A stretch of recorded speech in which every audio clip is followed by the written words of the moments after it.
Gloria a Dios. Bien, vamos a ir al libro de Lucas, capítulo 8, verso 40. Gloria a Dios. Estamos escudriñando las Escrituras. Ya llevamos 8 capítulos del libro de Lucas en esta semana que hemos estado estudiando, y vamos a continuar por la honra de nuestro Dios, para aprender más de su palabra, afianzarnos, reforzar, hermanos, los conocimientos y poder enseñar, hermanos, al mundo que está perdido. Gloria a Dios. Amén. Lo tenemos todos. Lucas capítulo 8, verso 40. Antes de ello, quisiera darles una recomendación a todos. Es importante que cuando nosotros estamos alabando a Dios, cerremos nuestras vistas y le cantemos con todo el corazón. Si nuestras vidas están abiertas, ¿sí?, nos vamos a distraer y vamos a ver lo que están haciendo los hermanos y no va a sentir usted la presencia de Dios. Es importante que usted cierre sus vistas y usted empiece, a cada palabra que sale de su boca, usted la sienta, ¿sí? Y usted imagínese en la alabanza, imagínese que cuando venga el Señor y todo aquello, qué día glorioso será, ¿sí?, para que usted sienta la unción y sienta, hermano, los ríos de agua viva correr por nuestro ser. Eso dice la Biblia.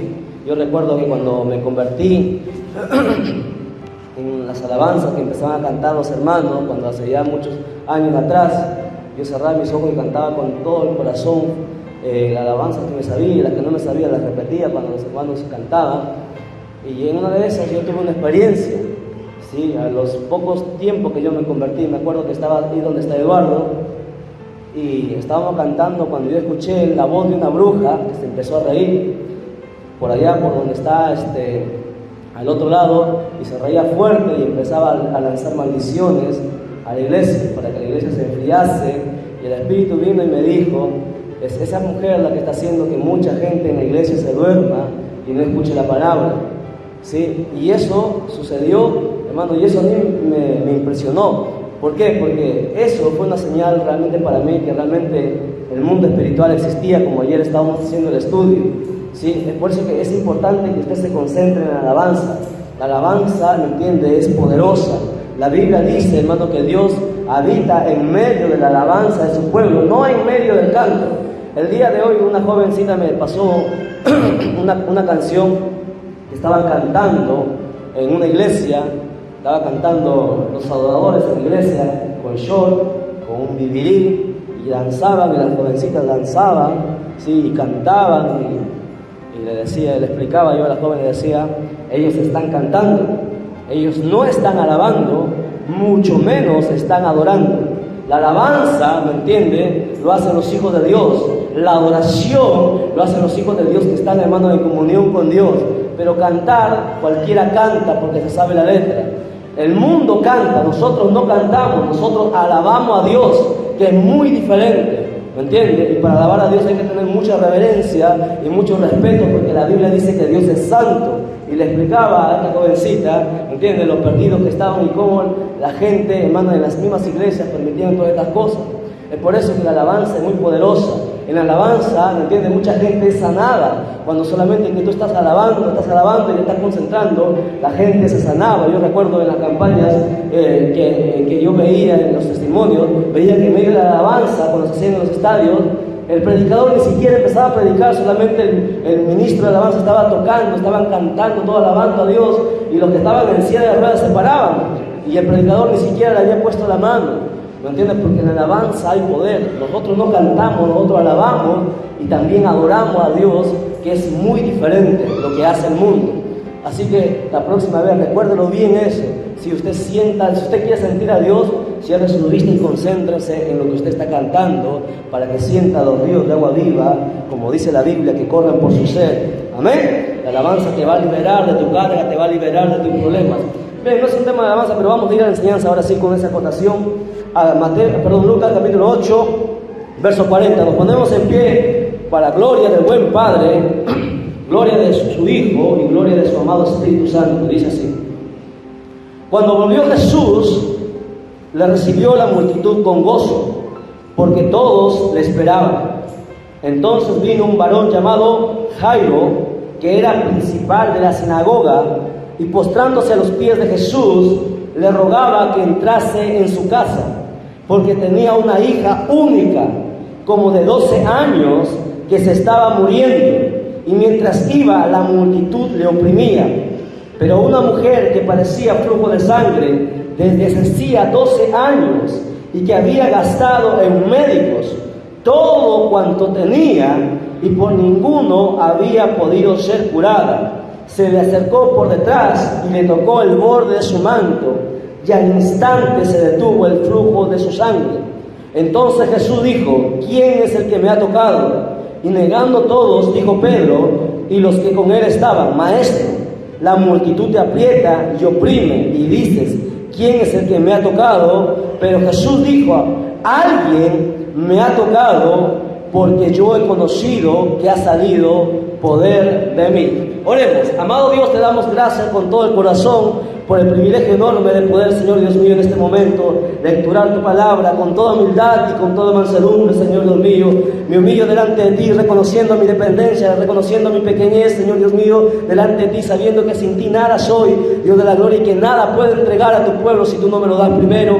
Habla mi vida, habla la vida de todos los que están presentes en tu casa, y a todos los que han de escuchar tu palabra a través de internet. Que tu palabra, Señor Dios mío, siga libertando, siga sanando, Señor Dios mío, siga, Señor Dios mío, haciendo, Dios de la gloria, lo que tú has dicho, Señor Dios mío, en tu escritura. Siga trayendo vida, Señor Dios mío, y alcanzando, Señor Dios de la gloria, cada vida, para que ellos puedan, Señor Dios mío, alcanzar la misericordia y puedan ser salvos, bendito Dios, y salgan de la oscuridad hacia la luz, bendito Padre. Gracias te damos con todo el corazón, declarando victoria en el nombre de Jesús. Amén, amén y amén. Tomen asiento, por favor.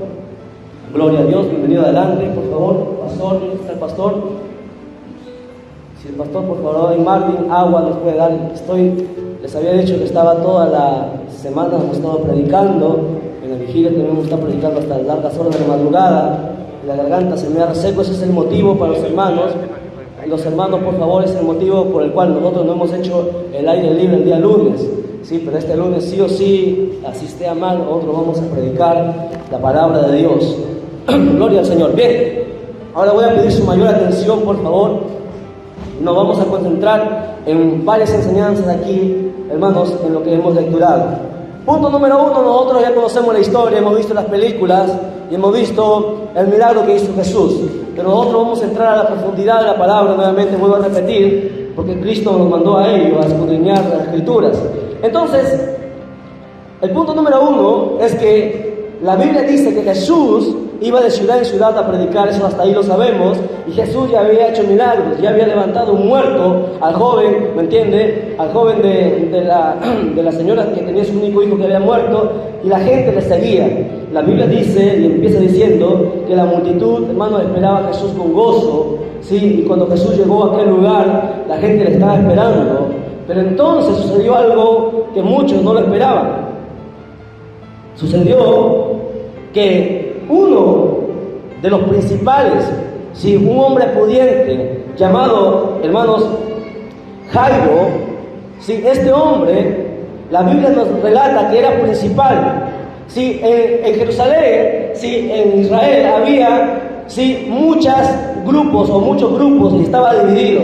Unos eran los saduceos, otros eran los fariseos, otros eran los celotes y otros eran los herodianos, y estaban todos divididos, y cada uno de ellos, ¿me entiende?, quería la libertad de Israel a su propio modo. Pero a todos ellos les dirigía, sí, los sacerdotes, el sumo sacerdote, y luego estaban los principales. Y ellos eran los que transmitían la palabra de Dios, y ellos eran los que enseñaban. Pero resulta que este hombre principal, ¿me entiende?, que era un hombre pudiente, sí, como podríamos decir a una persona rica en nuestra época, este hombre, sí, que supuestamente estaba en la iglesia y que era pudiente, la Biblia nos relata que este hombre tenía una única hija que se estaba muriendo. Yo imagino que este hombre hizo de todo, llevó a su hija a los mejores médicos en aquel entonces. Yo imagino que les llevó al sumo sacerdote para que lo orase, e hizo de todo, porque la Biblia registra que era su única hija, y todo padre a su único hijo lo ama con todas sus ganas. Yo no creo que exista un padre que odie a sus hijos. Todo padre, ¿me entiende?, daría su vida por sus hijos.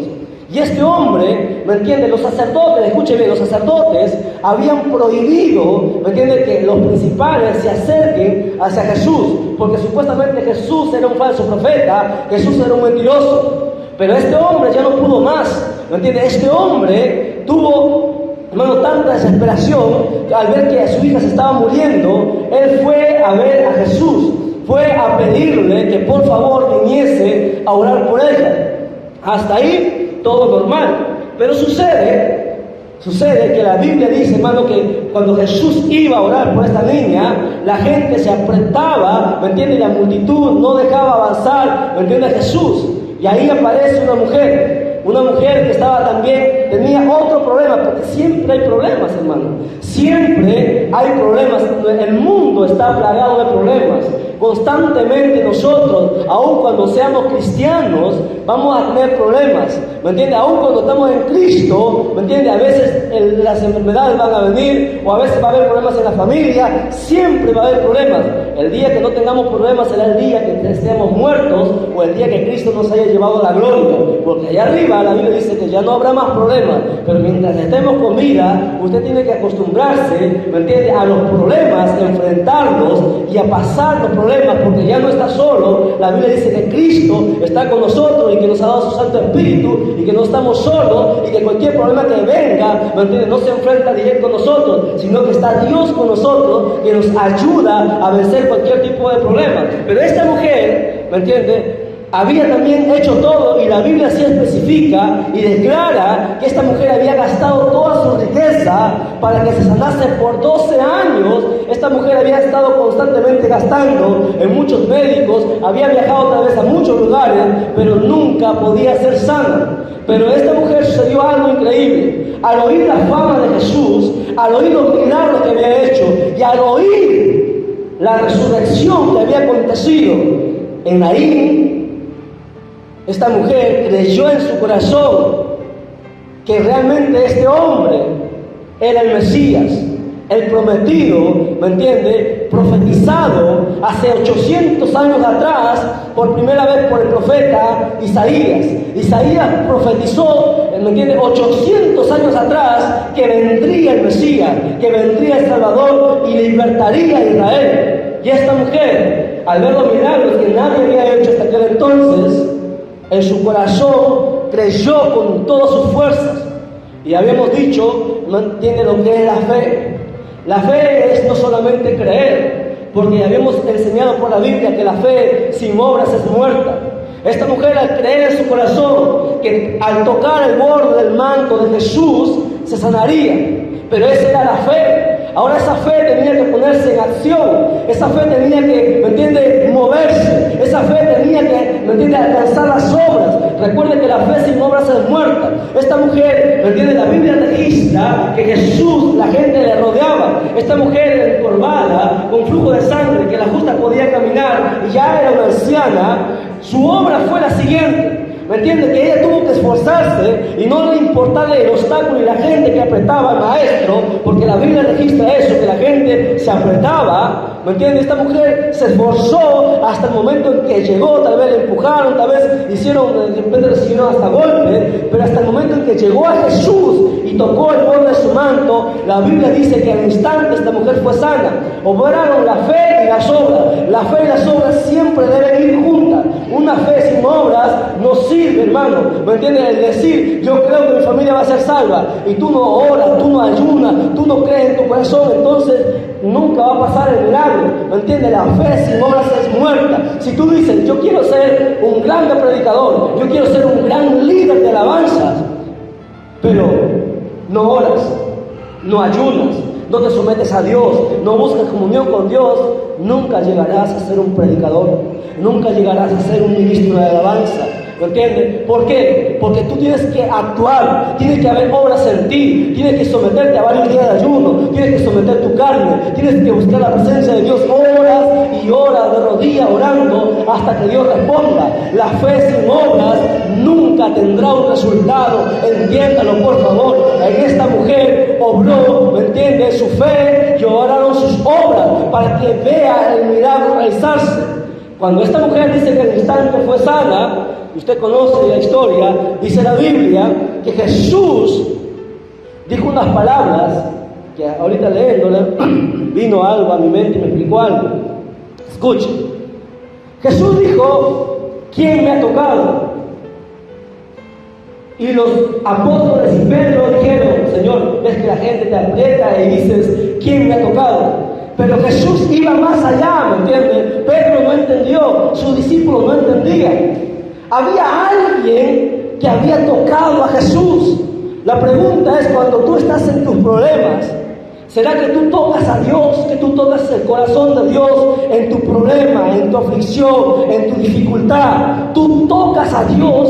¿De qué manera uno toca a Dios? ¿De qué manera en tu problema, me entiendes? Tú haces que Dios mueva su mano, pero para ver un milagro, para ver una sanidad. Cuando tú estás en problemas, es importante tocar a Dios, es importante alcanzar a Dios, es importante que tú en tu problema, tú vayas a Dios y te humilles y le busques y metas oración y metas ayuno y te sometas hasta que Dios mueva su mano. Es esa la forma en la cual, ¿me entiendes?, Jesús estaba hablando. No es que alguien le tocó, porque todo el mundo le apretaba y todo el mundo empujaba, todo el mundo estaba tocando físicamente, pero Jesús no estaba hablando que alguien le había tocado físicamente. Jesús estaba hablando que alguien específicamente, de las cientos de personas que había en aquel lugar, había una sola persona que lo había tocado. Todos tocaban a Jesús físicamente, lo empujaban, pero Jesús dijo: no, alguien aquí me ha tocado. Jesús está diciendo que alguien, ¿me entiende?, con fe y con obras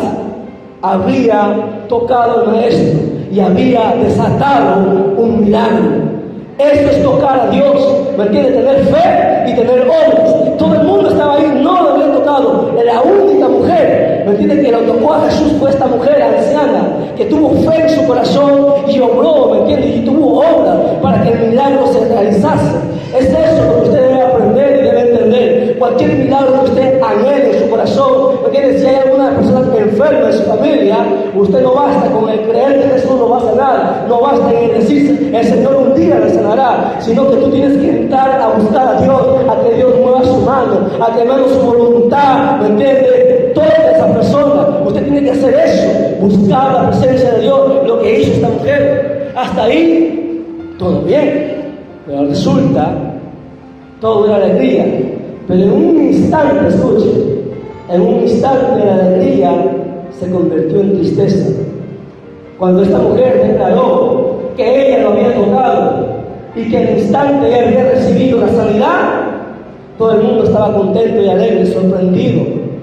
Pero al instante viene alguien y le dice: Jairo, no molestes más al Maestro, tu hija ha muerto.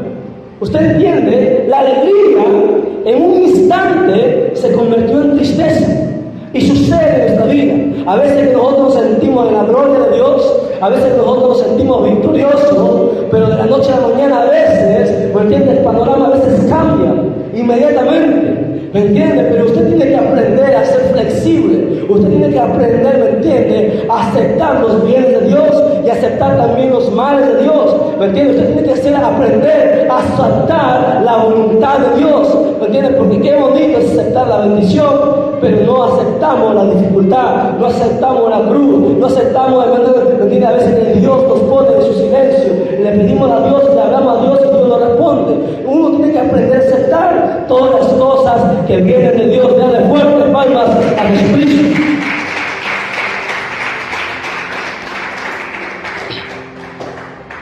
En un instante hubo un cambio. Imagínese el dolor de este padre. Imagínese su única hija, a la cual él llamaba con todo su corazón. Él y su madre lo amaban. Imagínese usted el hijo que usted más quiere. Todos los hijos se deben querer por igual. Si usted quiere a un hijo más, está en un grave problema. Le pasará lo que le pasó a Caín y Abel, a Adán y Eva. A todos los hijos se deben querer por igual. Que este es el último, que es el primero, no. Aquí todos los hijos se quieren por igual, pero este hombre tenía una sola hija y lo amaba con todo su corazón. Estaba dispuesto a que le excomulgaran, estaba dispuesto a que el rabino, estaba dispuesto a que el sacerdote, el sumo sacerdote, le votaran de los principales. No le importaba perderlo todo, porque su hija para él era todo. Y cuando él, ¿me entiendes?, escuchó que su hija había muerto, el mundo se cayó encima de Jairo. Para Jairo ya nada tenía sentido, él estaba en shock. Y Jesús le mira y le dice: Jairo, tranquilo, ten fe, lea conmigo, miren. Verso 48. Perdón. En el verso 49, estaba aún hablando cuando vino uno de la casa del principal de la sinagoga a decirle: tu hija ha muerto, no molestes más al maestro. Oyéndolo, Jesús le respondió: no temas, cree solamente y será salva. Iglesia, escuchen por favor eso. En los problemas, cuando nosotros pasamos los problemas, cuando pasamos en el valle de sombra y de muerte, del cual David hablaba, que él mismo había pasado, es en los problemas que se conoce el verdadero cristiano. Es en los problemas que se conocen a los verdaderos hijos de Dios. Es en tu dificultad, ¿me entiendes?, que realmente se ve si tú eres o no eres, o solamente él dice que eres, pero no llegas a ser nunca. Es en los problemas en el que se ve quién ama a Dios. Es en los problemas, cuando uno pasa problemas, uno más se aferra a Dios, uno más se acerca a Dios. Jesús le dijo a Jairo: tranquilo, no temas, cree solamente y tu hija será salva. Verso 51, sigan leyendo conmigo por favor. Entrando en la casa, Jesús no dejó entrar a nadie consigo, sino a Pedro, a Jacobo, a Juan, al padre y a la madre de la niña. Pregunta: ¿por qué Jesús hizo eso? ¿Cuántos eran los apóstoles? 12. ¿Cuántos eran sus discípulos? Cientos. Tenía sus apóstoles y tenía sus discípulos y la gente que le seguía. Pero de sus discípulos solamente escogió a 12. Y de los 12 solamente metió a 3 a la casa. ¿Por qué? ¿Será que Jesús estaba haciendo excepción de personas? ¿Será que Jesús decía: con ellos sí, con los demás no? Jesús nunca, Dios nunca hace excepción de personas. Dios a todos nos ama por igual. Pero hay un por qué escogió a Juan, sí, a Pedro y a Santiago. ¿Por qué no escogió a Mateo? ¿Por qué no escogió a Bartolomé? ¿Por qué? ¿Por qué no se llevó a Judas? Usted sabe, de aquí de la iglesia, el pastor conoce a todo su rebaño. El pastor conoce quiénes son los que realmente son los fieles, quiénes son los que siempre están ahí en los ayunos. Él conoce quiénes están en las vigilias, él conoce quiénes son los que se esfuerzan, él conoce quiénes son los que van a rendir, él conoce quiénes son los que pueden ir a evangelizar, ¿me entiende?, y hacer la voluntad del Padre. Jesús conocía a sus discípulos, Dios conoce a sus hijos, y de acuerdo a cómo esté a la disposición en tu corazón, es que Dios te encargará de responsabilidades. En una empresa, el jefe, el dueño, no le da a todos la misma responsabilidad, porque solamente él pone la responsabilidad en el quien sabe, el que va a rendir. ¿O será que el jefe pone a todos la responsabilidad? ¿O será que el jefe le puede entregar al de limpieza la encargatura de la oficina? No, ¿verdad? Porque sabe que hay gente que está apta, hay gente que está preparada, que está dispuesta. Y usted ve, y esto lo va a comprobar cuando usted lea el libro de los Hechos, usted va a encontrar que estos 3 personajes, Juan, Pedro y Santiago, llegaron a ser las columnas de la iglesia cuando Cristo partió. Cuando Cristo partió, estos 3 fueron las columnas, ¿me entiendes? Estos 3 eran los que los demás con consultaban a ellos tres, porque en ellos tres había sometimiento, porque con ellos tres, ¿me entienden? Ellos estaban siempre ahí con el maestro. La Biblia dice que Juan era el discípulo amado, el que estaba ahí. Pedro era el preguntón, el que estaba ahí. Santiago también estaban ahí. Siempre ellos estuvieron ahí. E incluso en la transfiguración de Jesús, ellos estuvieron ahí. Es por eso que, por ejemplo, yo aquí a todos les puedo amar como mis hermanos, pero no a todos yo les voy a contar mis problemas, las luchas que uno pasa, ¿verdad? Yo tengo que saber en quién voy a confiar, tengo que saber en quién le voy a decir, ¿sabes qué? Tengo este problema, apóyame, entremos en oración, entremos en ayuno. Siempre hay alguien, ¿me entiendes?, que ha madurado, siempre hay alguien que está dispuesto, siempre hay alguien que se somete a Dios, que busca a Dios más. A ese Dios le da la oportunidad de avanzar. A los demás Dios sigue esperando a que también maduren, a que también se esfuercen, para que Dios también le encargue responsabilidades. No es que Dios solamente escoge a un grupito, Dios a todos le da la oportunidad, pero conforme tú avances, es que Dios te irá también haciendo avanzar. Es eso lo que significaba este pasaje. ¿Por qué escogió solamente estos tres? Y estando en la casa, usted ya conoce, la Biblia dice que Jesús le dijo a la niña, Talita Cumi, niña, a ti te digo, levántate. Y la Biblia dice que al instante el espíritu volvió al cuerpo de esta niña, y esta niña se levantó y Jesús le dio de comer y luego se le entregó a su padre. Hasta ahí todo bien.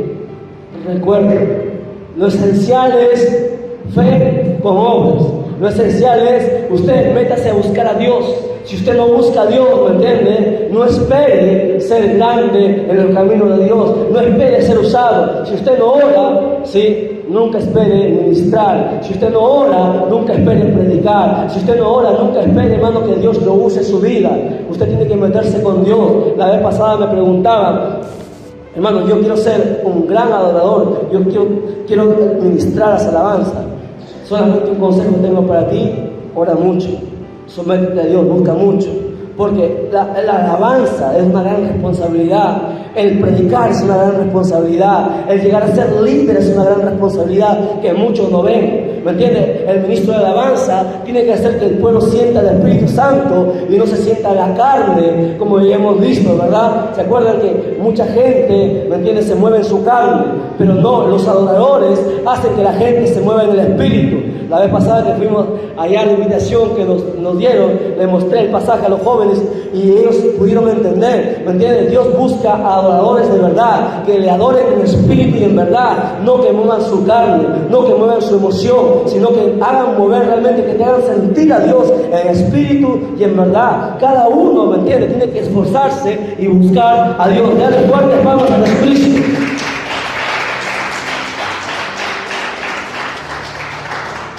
Capítulo 9, verso 1.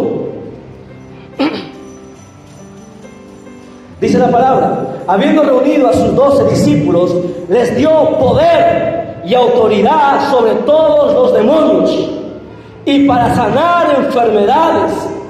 ¿Usted entiende? ¿Qué nos ha dado Jesús? ¿Qué nos ha dado? Dos cosas: poder y autoridad, que no es lo mismo. Son dos cosas distintas, se parecen, tienen relación, pero no es lo mismo. Poder y autoridad, Jesús mismo lo dijo, poder y autoridad. ¿Para qué? Para sanar enfermos y para echar fuera demonios. Jesús nos entregó eso. Le entregó en aquel entonces a los 12, porque ellos 12 eran la iglesia primitiva, y luego la iglesia fue creciendo, ¿me entiendes? Y luego vemos a Pablo hacer milagros, luego vemos a Esteban hacer milagros, luego vemos a todos los que vienen después, ¿me entiendes?, teniendo ese mismo poder, teniendo esa misma autoridad. Luego dice la Biblia: y los envió a predicar el reino de Dios y a sanar enfermos. Predicar y a sanar. ¿Por qué? Porque con la palabra la gente es salva. A través de la palabra la gente, ¿me entiende?, entra a la vida. Y las sanidades, ¿me entiende?, es un adicional para que, hermano, la gente vea que Dios está respaldando, ¿me entiende?, su palabra. La Biblia dice en el verso 3: y les dijo: No toméis nada para el camino, ni bordón, ni alforja, ni pan, ni dinero, ni llevéis 2 túnicas. ¿Sí? En el verso 6 dice, y saliendo, pasaban por todas las aldeas, anunciando el Evangelio y sanando por todas partes. Bendito sea Jesús. ¿Lo hicieron todos? Sí. Todos tuvieron el poder y la autoridad para hacer las cosas que Dios y Jesús les había delegado. Ahora preguntémonos nosotros, ¿cuándo será que veamos en nuestra vida eso? ¿Cuándo llegará el momento en que nosotros en nuestra vida veamos eso? Que Dios use nuestra vida para reprender demonios, que Dios use nuestra vida para sanar enfermos. ¿me entiende? Tiene que llegar a su vida.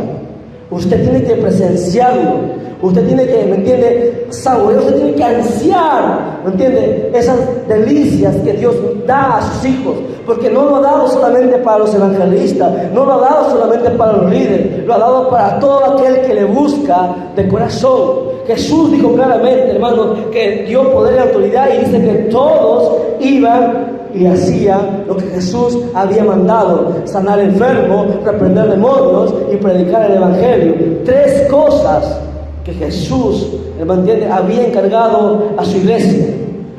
Ahora vamos a pasar a la siguiente enseñanza, antes que nos gane la hora rápidamente.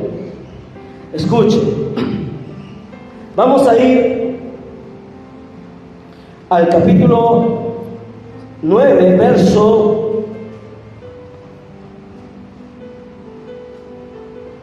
37.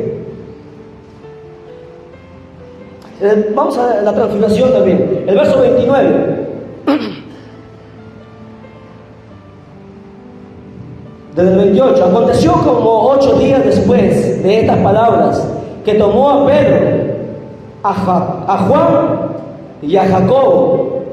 En el anterior, ¿quién habían tomado? ¿A quién había sido cuando entró a la casa de Jairo? ¿Quiénes entraron, hermanos? Pedro, ¿quién más? ¿Quién?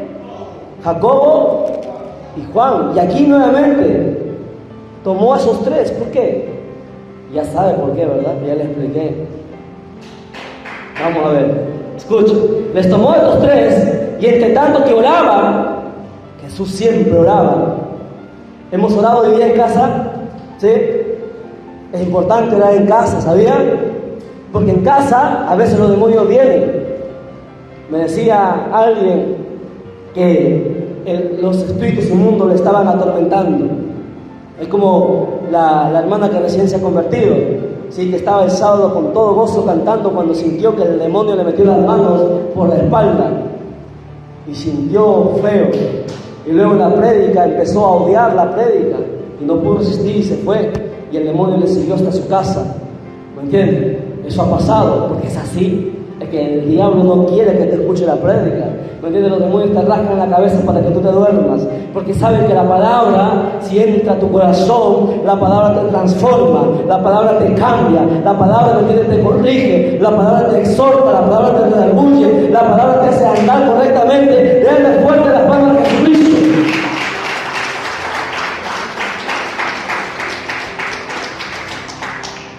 Hermanos, Jesús siempre oraba.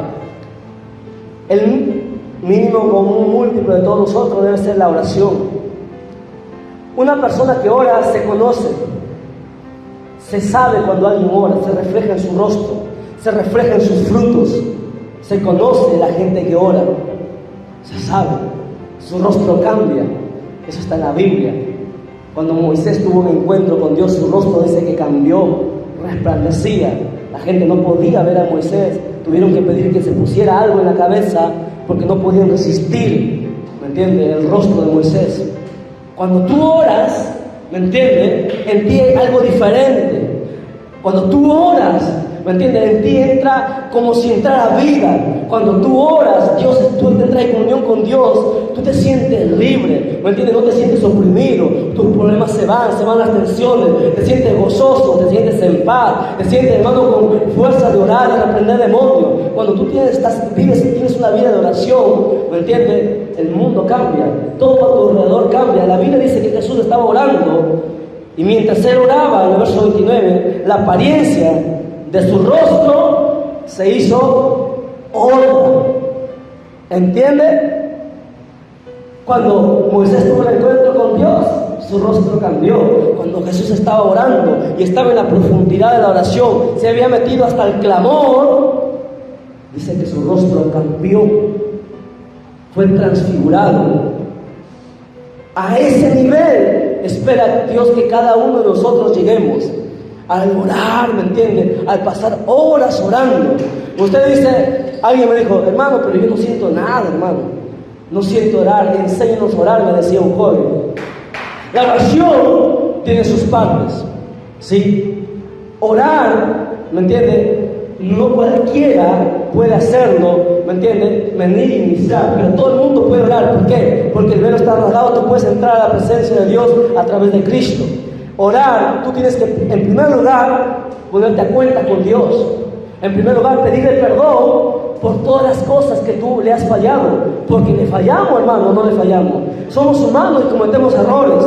A veces un pensamiento malo, una palabra sale de la boca. A veces hay algo en el corazón que uno maquina. ¿Me entiendes? Y uno tiene que pedirle perdón a Dios todos los días. No, hermano, que ya le pedí perdón la semana pasada. Eso no sirve. Todos los días pecamos. Si tú no le pides perdón a Dios, ¿me entiendes? Tú no esperes que Dios escuche tu oración. Porque mientras tú estás en pecado, ¿me entiendes? Dios no puede escuchar tu oración. Tu oración no puede llegar a la presencia de Dios con olor grato. No se puede. ¿Por qué? Porque tu pecado, ¿me entiendes? Lo bloquea. Para que tu oración llegue a Dios, tú tienes primero que ponerte a cuenta con Él. Pedirle perdón por todos tus errores. Pedirle perdón todos los días de las cosas que tú cometes, consciente o inconscientemente. Porque hay veces que nosotros hacemos cosas malas inconscientemente. A veces nosotros nos airamos y no nos damos cuenta, ¿me entiendes? Y cosas inconscientes, a veces ofendemos a alguien, ¿me entiendes? Y como nosotros no nos damos cuenta, ¿me entiendes? Normal, pero la otra persona no es normal, porque para la otra persona entra el resentimiento, para la otra persona empieza a sentir celo, para la otra persona empieza a hacer algo en su corazón. Es por eso que hay que pedirle perdón constantemente a Dios. Constantemente hay que estar pidiéndole a Dios perdón de todas las cosas que nosotros cometamos. Luego que tú pides perdón, tú le agradeces a Dios por todas las cosas que Él ha hecho para contigo. Él ha sido tan bueno, nos ha dado todo lo tenemos por Él. Luego, la tercera etapa, tú vas y empiezas a interceder por lo que Dios te pide que intercedas, por la gente perdida, por el mundo que está en pecado, por la gente que tiene necesidad. Y al final, tú le pides por ti. Pero la gente no es así. La gente siempre pide por ello. Yo te pido esto, yo necesito esto. Y nos volvemos en pedilones. Y cuando David oraba, tú no vas a encontrar en los salmos que David estaba pidiendo, Señor, dame esto, quiero aquello, ¿no? David, en la mayoría de sus salmos, siempre le da gracias. Y oraba diciendo, Señor, yo te doy gracias por esto, yo te agradezco por esto, y le cantaba, y esa era la manera de, ¿me entiendes?, de David orar para con Dios. Y la oración, y cuando tú quieras interceder por alguien que tiene una necesidad, o alguna persona que está en pecado, un homosexual, un drogadicto, alguien endemoniado, tú tienes que cubrirte con la sangre de Cristo, vestirte con la armadura, que dice Efesios capítulo 6, vestirte completamente con la armadura, porque vas a entrar a pelear, ¿me entienden?, en el espíritu, y eso es peligroso, eso es fuerte, ¿me entienden? No se meta a terrenos en el cual usted no está preparado. Porque la vez pasada recuerdo que la hermana estaba orando, sí, reprendía a los demonios y reprendía, no se había cubierto con la sangre de Cristo, no se había puesto la armadura, no estaba cuenta, y reprendía, y al otro día cayó enferma por una semana, hermano, y casi se muere. Porque el mundo espiritual no es cualquier cosa, ¿me entienden? No es cualquier cosa. La oración es muy hermosa. Al principio tú no vas a sentir nada. Al principio de repente no sabes por qué orar. Pero hay mucho por qué orar. Tú ponte a orar uno por uno. Por tu papá, por tu mamá, por tus hermanos. Dile, Señor, mira, mi papá es así es su carácter, así se comporta. Ten misericordia de él, trata con su vida, cámbialo por mi mamá. Y así, por los hermanos de la iglesia, uno por uno.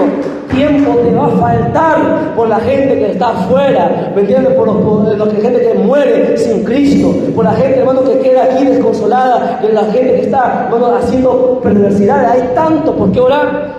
Pasarías horas y horas y te faltaría por orar. Pero ¿sabes qué? Las 2 primeras horas no vas a sentir casi nada.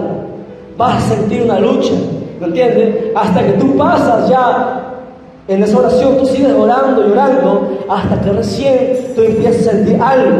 Es así. La Biblia dice que Jacob estaba toda la noche, se pasó luchando. Le dijo al ángel: yo no te voy a dejar ir hasta que tú no me bendigas. Y siguieron toda la noche, ¿me entiendes?, en esa lucha, y hasta que rayó el alba, ¿me entiendes? El ángel le decía: déjame, y Jacob le decía: yo no te dejo hasta que tú no me bendigas, ¿me entiendes? Jacob luchó y perseveró por cerca de 6 horas. En Israel oscurece a las 6 de la tarde, está completamente oscuro. La Biblia dice, hermano, que en la noche Jacob se apartó a orar, y hasta la mañana, el otro día que salía el sol a las 6 de la mañana, ¿me entiendes?, había una lucha constantemente.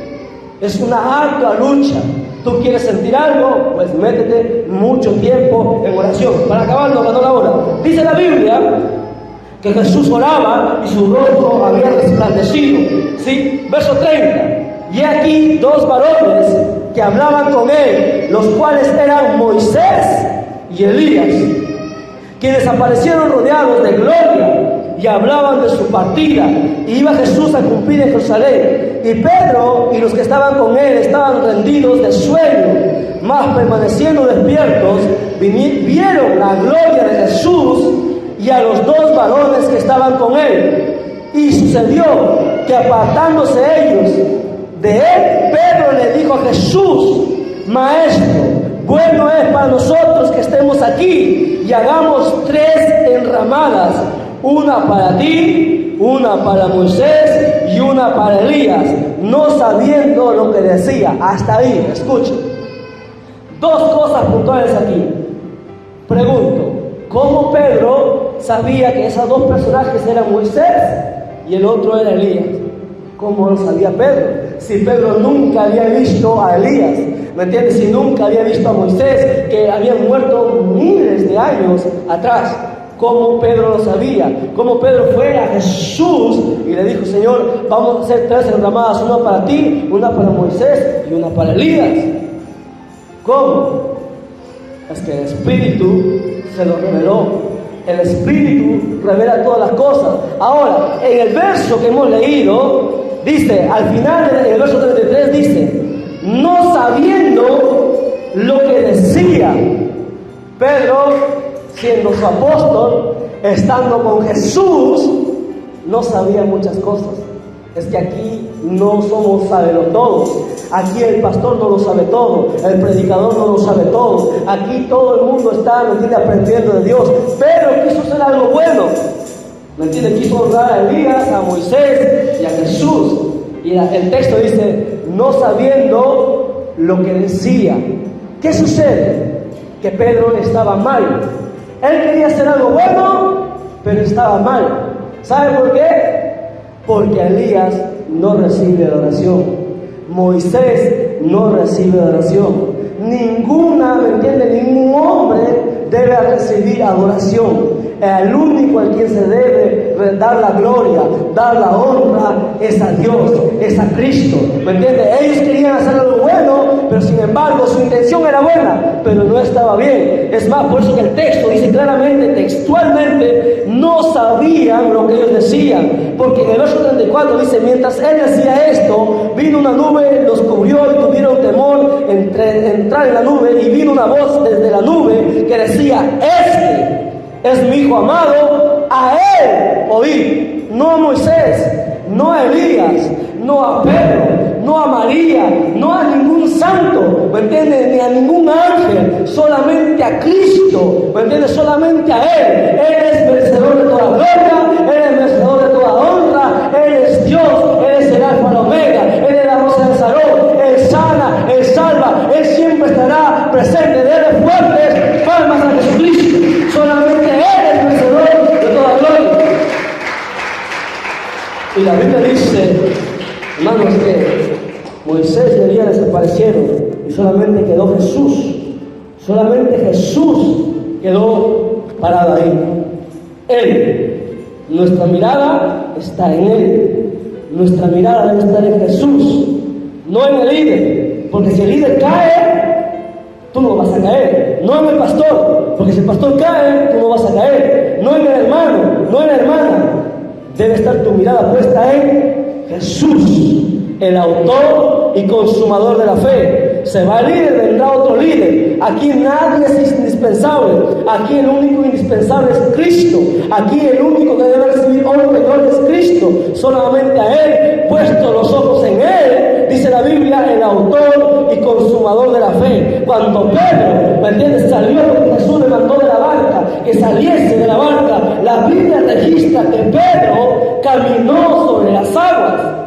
Pedro caminó, no vaya a pensar que Pedro salió y subió, no. La Biblia dice que Pedro salió y empezó a caminar sobre las aguas, porque Pedro salió y estuvo mirando a Jesús. Su mirada estaba puesta en Jesús, y mientras tu mirada esté puesta en Jesús, ¿me entiendes?, nada te apartará de Él, nada, ¿me entiendes?, acabará contigo. Mientras tu mirada está en Cristo, nada pasará. Pero cuando Pedro quitó su mirada en Jesús y puso su mirada en las aguas, puso su mirada en el mar, en el problema, la Biblia dice que Pedro empezó a hundirse. Cuando tú pones tu mirada en los problemas, tendrás problemas. Pon tu mirada en Dios. No le digas a Dios cuán grande es tu problema. Dile a tu problema cuán grande es tu Dios. Póngase en pie y dale fuerza.